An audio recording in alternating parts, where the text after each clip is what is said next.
دنیا کی جنگلی حیات کی آبادی میں تیزی سے کمی آج کل ہمیں درپیش سب سے بڑے ماحولیاتی چیلنجوں میں سے ایک ہے۔ لیونگ پلانٹ رپورٹ 2020 کے مطابق 1970 اور 2018 کے درمیان عالمی جنگلی حیات کی آبادی کے حجم میں حیران کن طور پر 68% کی کمی واقع ہوئی ہے۔ اس میں پرندے، مچھلیاں، ممالیہ اور رینگنے والے جانور دیگر انواع کے علاوہ شامل ہیں۔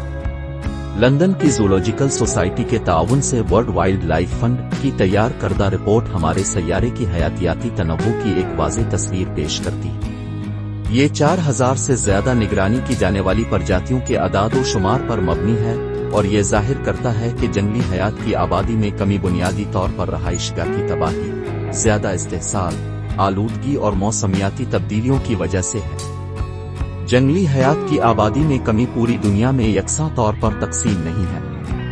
دی لیونگ پلانٹ رپورٹ 2020 اس بات پر روشنی ڈالتی ہے کہ لاطینی امریکہ اور کیریبین کو سب سے زیادہ نمایاں کمی کا سامنا کرنا پڑا ہے۔ میٹھے پانی کی جنگلی حیات کی آبادی میں 94% کی کمی اور وسطی اور جنوبی امریکہ میں 1970 کے بعد سے جنگلی حیات کی آبادی میں 89% کمی واقع ہوئی ہے۔ ان کمی کی وجوہات پیچیدہ ہیں، لیکن ان میں زراعت، جنگلات کی کٹائی اور بنیادی ڈھانچے کی ترقی کی وجہ سے قدرتی رہائش گاہوں کی تباہی شامل۔ جنگلی حیات کی غیر قانونی تجارت اور ضرورت سے زیادہ ماہی گیری نے بھی اس مسئلے میں اہم کردار ادا کیا ہے۔ بہت سی انواع کو ان کے گوشت، کھالوں اور جسم کے دیگر حصوں کے لیے ناپید ہونے کا شکار کیا جا رہا ہے۔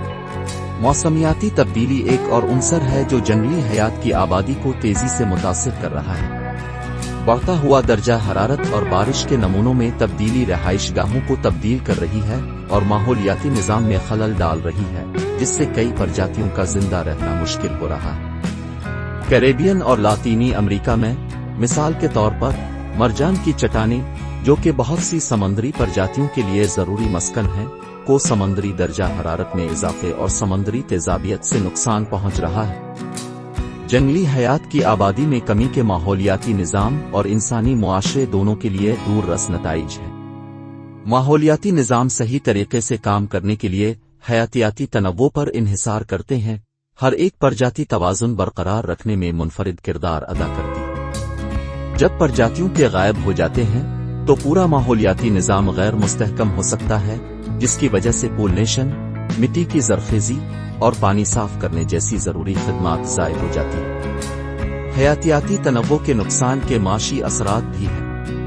بہت سی صنعتیں جیسے زراعت، ماہی گیری اور سیاحت صحت مند ماحولیاتی نظام اور مستحکم آب و ہوا پر منحصر ہیں۔ جنگلی حیات کی آبادی میں کمی فصلوں اور مچھلیوں کی پیداوار میں کمی، سیلاب میں اضافہ اور سیاحت سے ہونے والی آمدنی میں کمی کا باعث بن سکتی ہے۔